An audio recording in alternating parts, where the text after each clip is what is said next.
Hello, friends and listeners. Welcome to Truth, Lies, and Alibis, the true crime podcast from three friends sharing their perspectives from having years of 911 dispatch experience. Episode 33. There's no place like Nome. Today we talk about the 2003 murder of Sonya Ivanoff and how clues led to one of Nome PD's own. Start off today's episode, my question is, when you think of an average response time for investigators, how long do you remember CI taking to get to a scene? Oh, CI specifically. Yeah, that's probably what I would compare to today's story is like the CI. The deputy responds or the officer responds and then they call out that investigator, the detective. Not everyone knows that what we're talking about, so I'm trying to explain it a little. Yeah. So your average response time is like 7 minutes, right? And that's for across the board high priority. And then I feel like it depends on the detective. And it depends, so a couple of things, right? Depends on the detective, depends on the time of day, because during the day, weekdays, they're probably in the office. During the day, weekends, they might be out doing something with family, so they have to go home, grab their stuff, come into the office, then go out to the scene. Nighttime, any day of the week.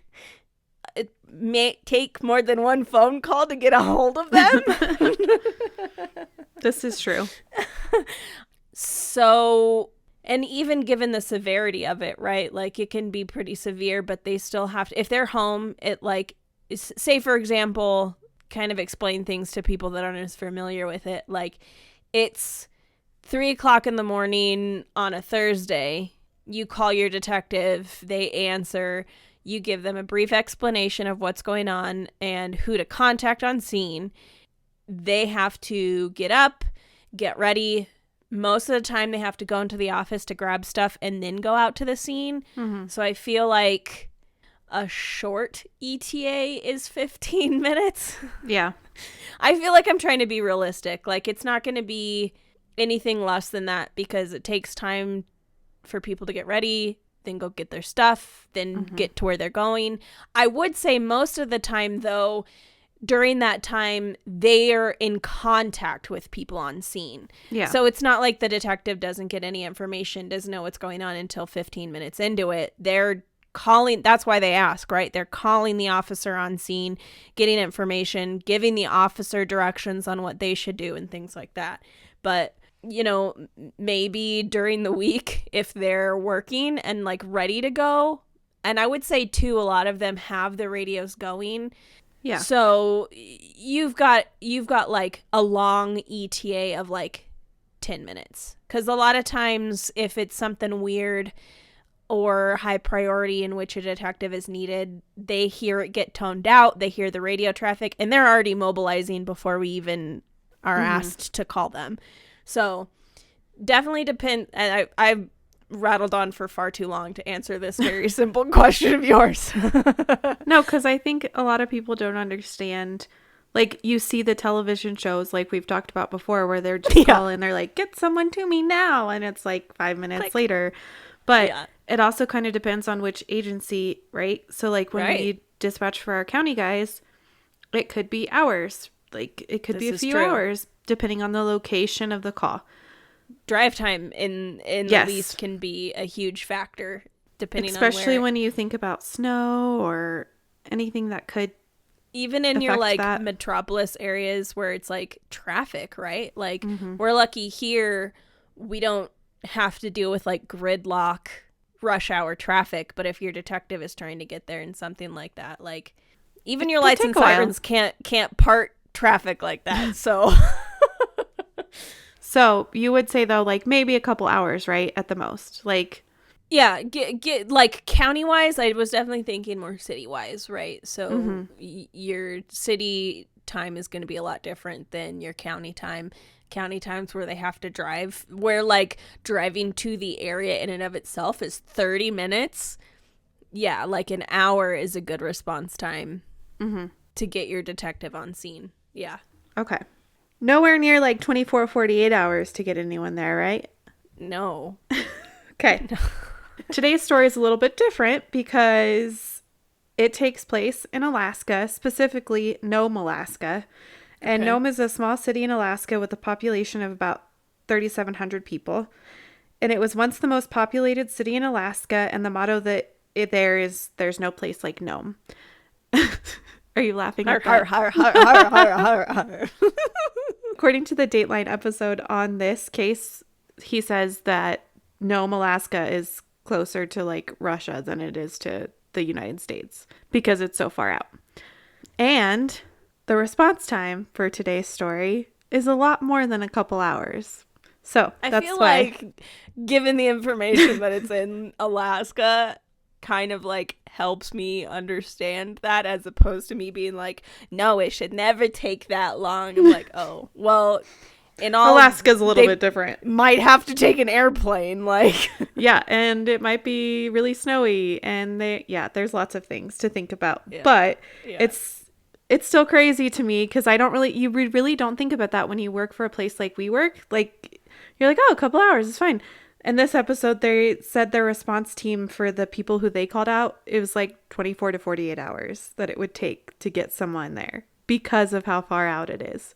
And I was like, oh, dang. I mean, I feel like that's something that you know when you go to live in a place like that, right? I don't You would know why hope that someone they would know. choose I would not. that it would take 48 hours for a response to get to them, but Coming from somebody who watches a lot of Dateline and crime shows, and there was once that I watched this one episode specifically, and it said people go to Alaska to disappear. So there's like a lot of people, and not everyone. I'm not saying everyone, because Alaska's really pretty, and I do want to visit there one day.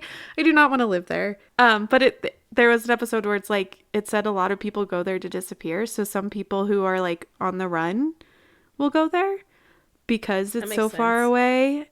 yeah. I mean, it's kind of as off the grid as you can get for like the States, at least. Yeah. Back to today's story. In 2002, Sonya Ivanoff moved to Nome, Alaska from MacLeod. I think that's how you say it, Alaska. It's probably not. I probably butchered that. Don't come for me.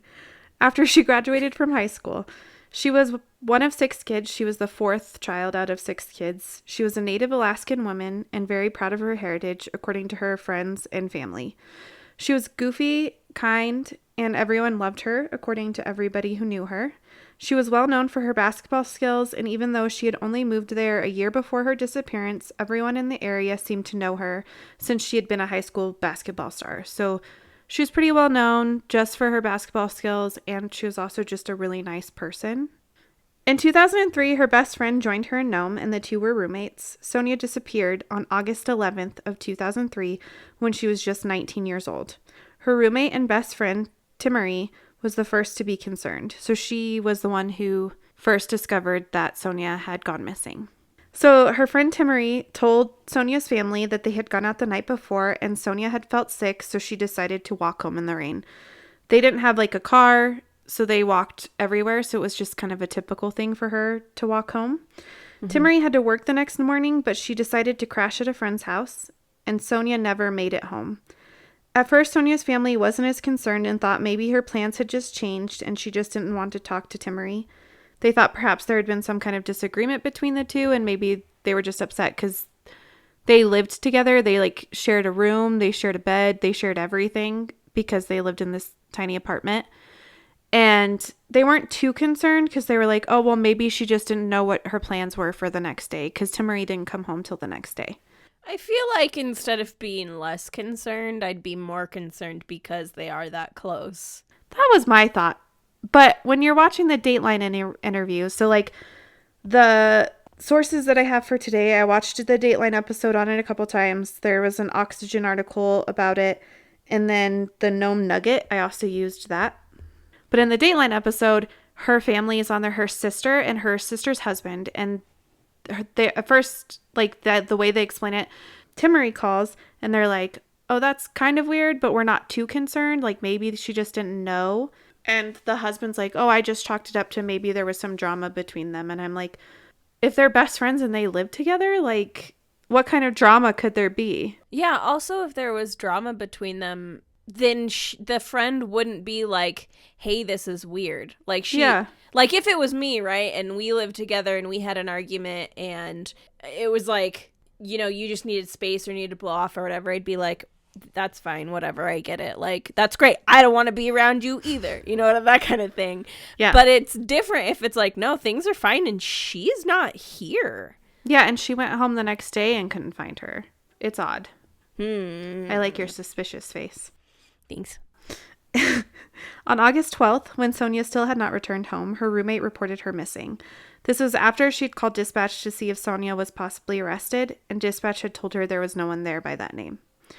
She was worried because she hadn't been seen or heard from since the night that she walked home. Sonya had also missed work the next day, and everyone said that was out of character for her. She didn't show up. She also saw no clue that Sonya had been to the apartment at all. Her hair and makeup stuff were untouched, and that was odd for Sonya, that everyone says that she always liked to look her best. And at first, officers didn't seem to take her seriously and asked if she was sure she just wasn't out partying. Like, they're like, she's probably just out partying, and I'm like, for days in Alaska? Yeah. Like, is the party scene real heavy in Nome? There's less than 4,000 people. Like, if somebody says somebody's missing, they're probably missing. So they didn't really seem to take her report seriously, but then Sonya's boss filed a missing report as well, and that's when they started to take the case more seriously. Why? I don't know. Maybe because it's another teenage girl who's like, oh my god, she's missing, and they're just, quite honestly, jerks. Police searched the two's apartment and found a lot of personal items were left behind, which changed their initial thoughts that Sonya had run away or was out partying. Wow, imagine if somebody had just, I don't know, asked that or believed the taken roommate. It seriously to begin with? Yeah. I'd be so mad. Yeah, her friend was not happy. Neither was her family. Police gathered a search team together and began to search for the missing teen. They also spoke to Sonya's friends and loved ones, and everyone they spoke to again said they didn't know who would hurt her. They didn't know why she would be missing. It was out of character for her. Everybody loved her. Just 4 days after her best friend reported her missing, her body was found in a gravel pit. The only thing Sonya had on was one sock. The autopsy determined that she had been shot in the head at close range. She also had bruises on her face, neck, and chest, and there was blood on her face. After finding her body, officers took shifts guarding the crime scene. They covered everything with tarps, and they were worried about the weather and grizzly bears because it would probably take the Alaska Bureau of Investigation at least 24 to 48 hours to get out there. I imagine it is pretty different given, like, it sounds like that investigation is handled by a state organization, not just local. Yeah, I think they came in because they also had to bring in the forensic investigators, and they had to come from, like, Anchorage. So they also had to come from farther away. And that makes sense. Yeah. Their little tiny town, they only had, like, I think it was like 6 or 7 police officers. So it's not like they really even had that many people who knew what they were doing in situations like this. Right. So the medical examiner couldn't find any evidence that Sonya had been sexually assaulted even though she was naked. There was also no evidence such as nail scrapings or hair, and the medical examiner alerted authorities that Sonya's killer may have had what they called, and this is a quote, evidence awareness, indicating that they had trained in forensics or knew at least what kind of evidence not to leave behind. Yeah.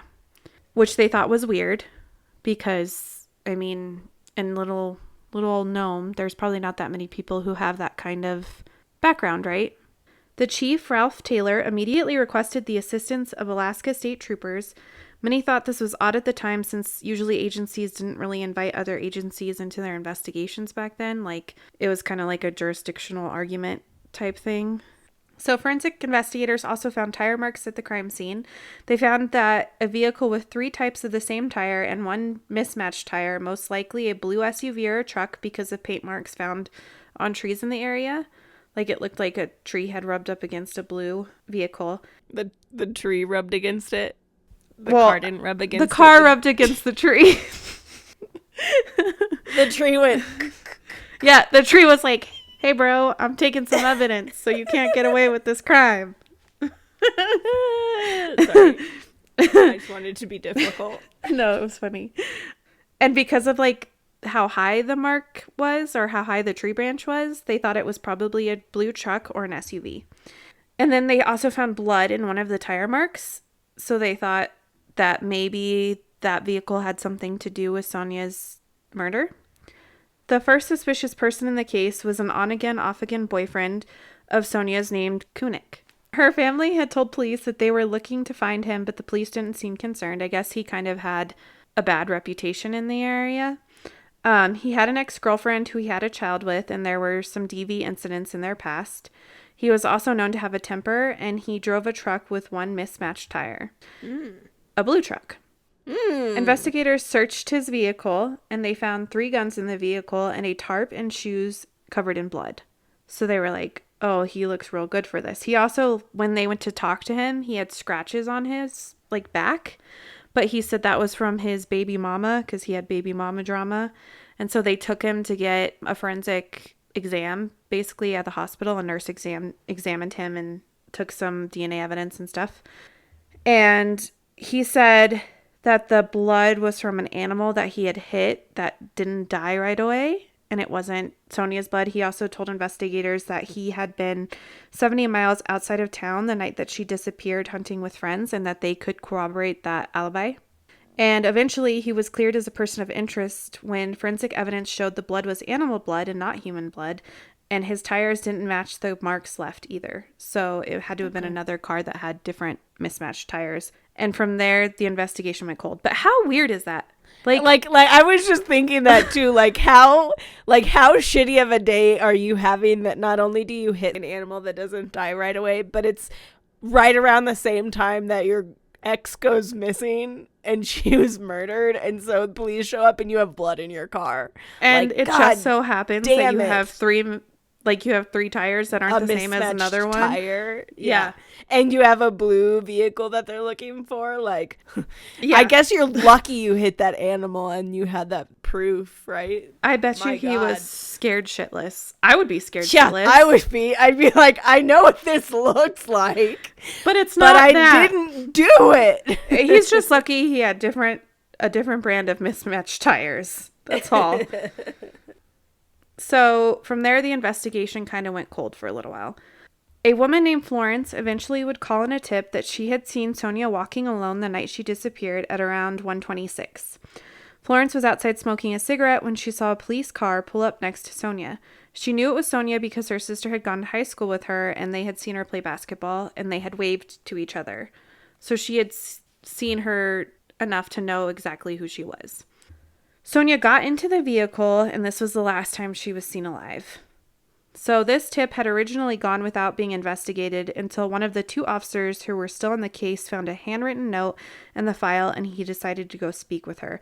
So at first it seemed like they kind of took the investigation seriously until they cleared her ex-boyfriend, and then it was 2 officers that were left on the case. And this officer just so happened to work at night, so it's not like he could go out and do interviews or anything like that.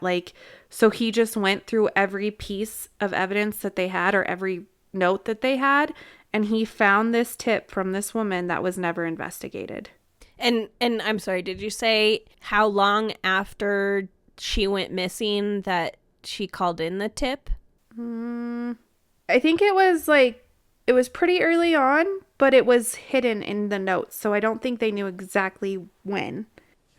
Yeah. So right after this, the Nome police chief would turn the case over to the ABI and inform troopers that the investigation was pointing towards a Nome police officer because she had specifically seen Sonya get into a Nome PD car. At the time, the ABI arranged for the 2 officers on duty that night to come to Anchorage for a polygraph. So there was only 2 officers on duty that night in all of Nome. They arranged for them to come in for a polygraph and to interview them because of this tip. Just 6 weeks after the tip, they think the tip was called in initially, and right after they found the tip again, a police vehicle is stolen. At the time, the town had a total of 3 vehicles, and the officers searching the town for the vehicle, they searched the whole town for the vehicle that day, and eventually Officer Matt Owens, who was one of the police officers on duty the night that Sonya disappeared, would come over the radio and tell dispatchers that he had found the vehicle and that he was being fired at. Okay. Another officer, Byron Redburn, would arrive on scene and find that Officer Owens was uninjured and he had appeared to have found the stolen police car. The car's windows were broken and inside there appeared to be a note left by whoever stole the vehicle. The note was in an envelope with Sonya's student ID, and the note read, and this is quote, "Pigs, I hate cops, I hate every one of you. Sonya was just a person in the wrong place at the wrong time. I do not know her. As you can see, it was easy for me to take your pig car keys right there. It was not her fault. She thought I was a pig and shit just happened. She was just a person, and I wanted to see if I could that night. Every one of you should be more careful. I watch every move you make. You leave me alone, and I will leave you alone. I will also shoot you in the head if you get too close. They searched the area for whoever may have stolen the vehicle and shot at Officer Owens, but they found no one. When questioned, Owens' story didn't seem to line up with the evidence, and the troopers had suspicions that he had staged the entire crime.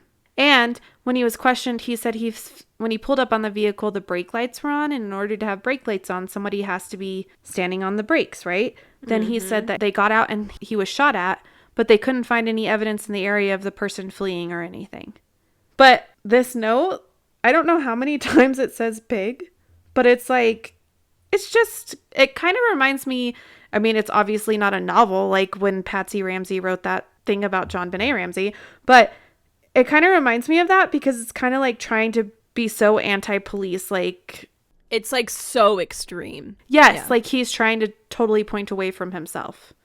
So, an officer even told him when he was being investigated that, and this is a quote, "You would have been dead, man. We would have been investigating a murder. There is no way on God's green earth that this guy would have missed you if they had shot at him." And he said they shot at him with the shotgun that was in the vehicle, but somehow they missed him.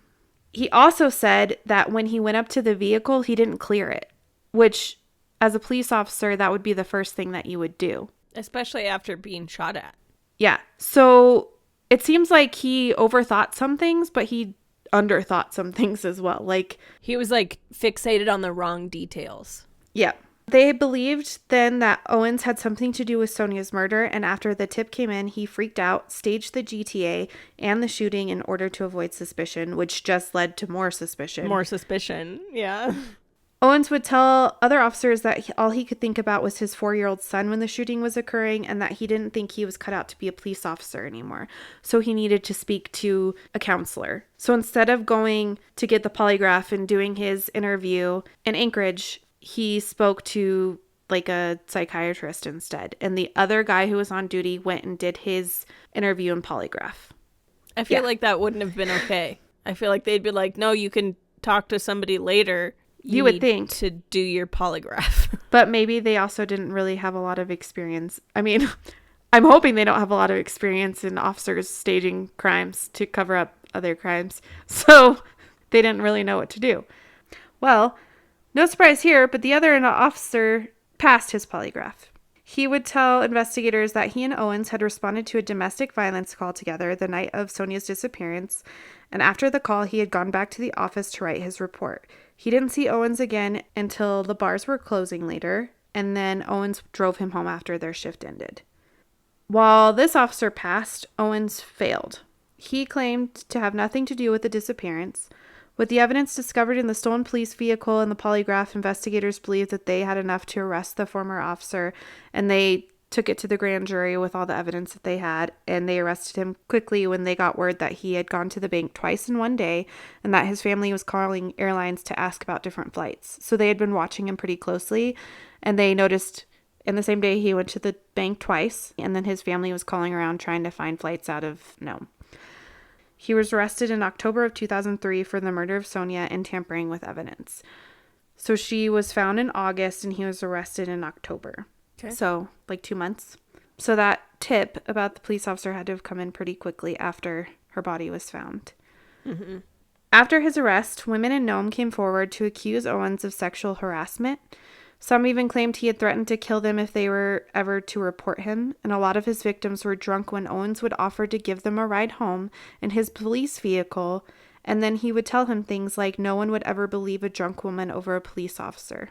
He used his power as a police officer to have sex with women on duty, some willingly, some not, and he would follow women who were walking and then cut them off ahead, like cut them off and be like, "Do you need a ride? Do you want me to keep going?" Yeah, I like that. That's, I don't know. Like the worst nightmare? Well, yeah. And like, it's the big problem, right? Like the capital T problem, capital P, is that shitty people are officers too and are given power. And because of that, they think that they can get away with shit. They just use that to do whatever they want and they think they're invincible. Yeah. And I mean, unfortunately, historically, there is proof to what he says, right? That people are more likely to believe a police officer, maybe not nowadays, but people are more likely to believe a police officer than a drunk woman. Yep. I mean, so it doesn't happen all the time, right?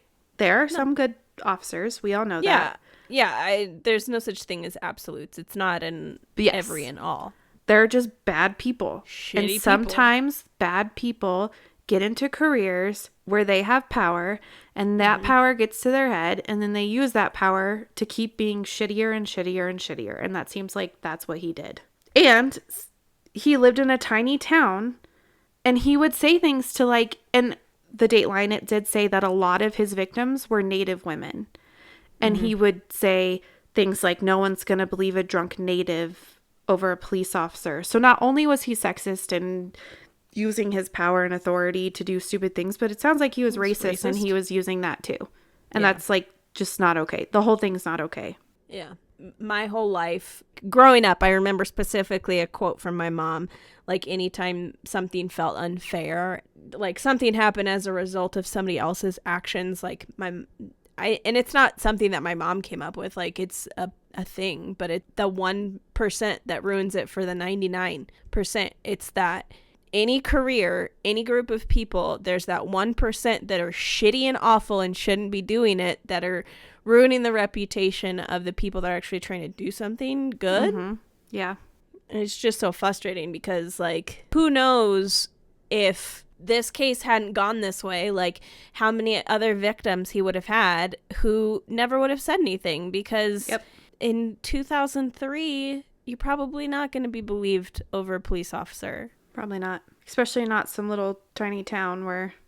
Yeah. Well, it's almost kind of like they seek out this profession in order to use it, and... It's like they see it wrong. They don't understand what it actually is. Yes. But it's not even the being a police officer thing. It's the, like, I don't know, that, like, just, I don't know. There's something about it. I don't know how to put it into words, but this type of crime just, like, really makes me mad, just like really fucks with my brain, that it's like, there's studies and everything that go into like serial killers' minds and like why they are the way they are and like all this kind of thing, and then you have shitty people like this that I feel like are their own category, where it's like, nah, you're just a shitty human. Yeah I get what you're saying. It pisses me off too. So obviously at the time, Owens worked nights and Sonya was working nights at a hospital. So like in their investigation, it came out that he had requested to work nights, probably because it was easier to rape people then. I'm just saying it. He probably had crossed paths with Sonya because he had admitted that he had seen her at the hospital. And if they're working night shift, like sometimes you have to take a prisoner to the hospital to get cleared, like medically cleared. Or if there had been a call for an accident or something, he might have had to go to the hospital to take that call, you know? So he had seen her. And he would also admit that he had taken women and men on ride-alongs frequently, even without them being approved. But he would never admit that he had had sex with women while on duty, which lots of women came forward after he was arrested because they finally felt safe enough to do so. On the night that Sonya disappeared, Owens was unaccounted for while on duty from midnight 53 until 2:50 in the morning. And if you remember, she was picked up around 1:30ish, 1:26ish. A year and a half after Sonya's murder, the first trial would begin. More than 20 witnesses would testify, including Owens' estranged wife at the time, who testified that he had called her and asked her to pick up their son early one day because there was a girl missing and it didn't look good. Based on her timeline, though, he had her pick up the son before Sonya had even officially been reported missing. The women who had accused him of sexually harassing them also testified, and another witness came forward to testify that he had seen Owens burning items in a burn pit 75 miles from Nome in Coffee Creek, and when troopers searched the area of the burn pit, they found clothing and items that belonged to Sonya. So the bullet wound on Sonya revealed the gun that had been used was a .22 pistol, and in the police evidence room, they found a Jennings .22 pistol with a similar rare rifling pattern that matched. Only officers had access to the evidence room. The paper and printing of the note in the vehicle matched a printer that he had access to. Another person would testify that his landlord at the time had seen Sonya's ID card in a wallet in his living room. Prosecutors believe that the night that Sonya disappeared, Owens picked her up and propositioned her for sex. When he realized she was not as drunk as he had hoped, he was scared that she would actually be credible and would come forward to report him. They think that an argument occurred and that he shot her, and then knowing there would be forensic evidence, he undressed her and tried to take anything that might link him to the crime so he could burn it. The jury deliberated for 5 days but could not reach a verdict, and on February 28, 2005, the judge declared a mistrial. When interviewed, the jury foreman said the majority of the jurors voted in favor of conviction, but because of the circumstantial nature of the case, it made it difficult for some of them to find him guilty, beyond a reasonable doubt. So, in the second trial... In the second trial in 2005, prosecutors would present the same evidence and the same witnesses that they had the first trial. This time, Owens was found guilty and sentenced to 101 years in prison. He appealed this decision, however, the conviction and the sentence were upheld. So, the second jury were with you and me. They were like, In late 2005, Sonya's family settled a wrongful death suit with the city of Nome Police Department. They claimed this is where it gets worse. They claimed that the PD should have known Owens was a danger to the public because the police chief in 1997 didn't want to hire Owens because of his lack of character. However, in 2000, a new police chief ignored the previous evaluation of Owens and hired him anyways. Well? Yep. The murder of Sonya forced officials to look into the Nome Police Department. Through the investigation, it was discovered that many Native women had reported rapes and assaults, and that the Nome PD had failed to even investigate in some cases. The PD said they would... Yep. The PD said they would look into over 460 sexual assault cases from up to 15 years before the murder. An admin decided against this, and the then Nome Police Chief, Robert Estes, resigned because he felt defeated. So he had come to be police chief because he wanted to make changes, and because they wouldn't approve the changes he wanted to make, he resigned.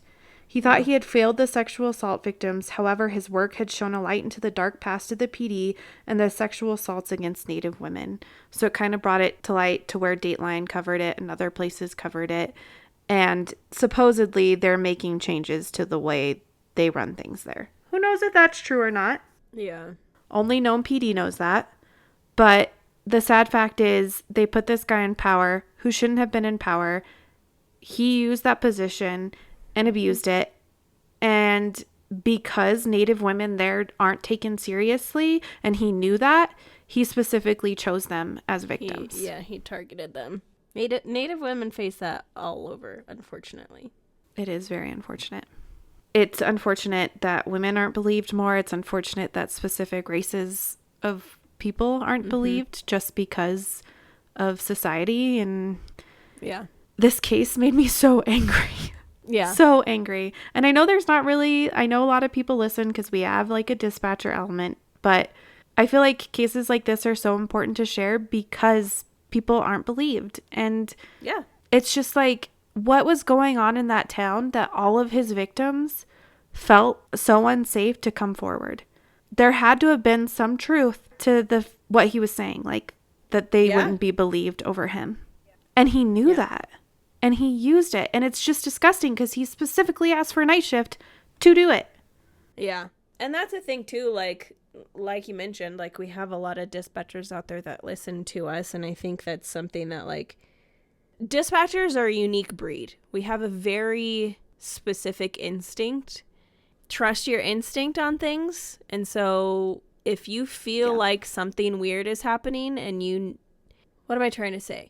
It's tough, right? Because, you know, a lot of times when you make a report about things that are said, it was like, oh, it was just a passing comment, or they were just joking around, or blah, blah, blah, like that kind of stuff. But I would rather be the person that spoke up than the person that was silent and then something bad happened in the future. Like, at least I tried. You know what I mean? Yeah. Like, if your instincts are telling you something and you feel like that you should say something, please do. Because, like, if you don't, who will? You know what I mean? Like, don't wait until somebody winds up like don't wait until something terrible happens. Who knows? Like, maybe other people have also said something and your comment is the one that finally tips the scale and they're like, oh, maybe we should look into this. A lot of people have said that. Like, you don't know. Yeah. I guess just don't assume the best out of everyone, but don't assume the worst out of everyone either. Yeah, approach everything with a very neutral mindset. Yes. Just be respectful, be neutral, and don't touch anybody. Yes. Exactly what you said. I couldn't have said it any better. This is like a touchy topic because it's a police officer who committed these crimes, right? So, and then as dispatchers, we're like, oh, well, we don't want to say anything. Like, we don't want to be like, oh, we believe officers all the time, or oh, we don't believe officers all the time. Like, we want to be neutral in this, but we also want to be like, protect yourself. Yeah. You know? It's definitely, that's a good way to put it. It's definitely a touchy subject because I think people don't think that you can be neutral on the subject when you absolutely can. Like, people are either one extreme or the other, and it's like, no, both things can be true. Yes. Both things, such as there are really great police officers, but then there can also be really shitty humans that are police officers, right? Well, I think actually that's an excellent way to put it, right? There were really good people out there and there are really bad people out there, and those people sometimes work as police officers. Yeah. Whether they're good people, whether they're bad people, sometimes they're police officers. Not to derail it too far from the actual episode, but I think dispatchers are given a unique power because we are on the inside, but we're not. From my experience, we're on the inside, but we're not like part of the brotherhood, so to speak. So yeah. We're given a unique look on the inside. Dispatchers are given a unique insight and see things that not everybody else sees. So we're, I think the first, we catch a glimpse behind that curtain. And so we're able to kind of see maybe early warning signs and things like that. Yeah. Thank you for listening. Additional information for each case can be found on our website, truthliesandalibis.buzzsprout.com. New episodes will be uploaded every Monday. Find us on Facebook and Instagram at Truth Lies and Alibis.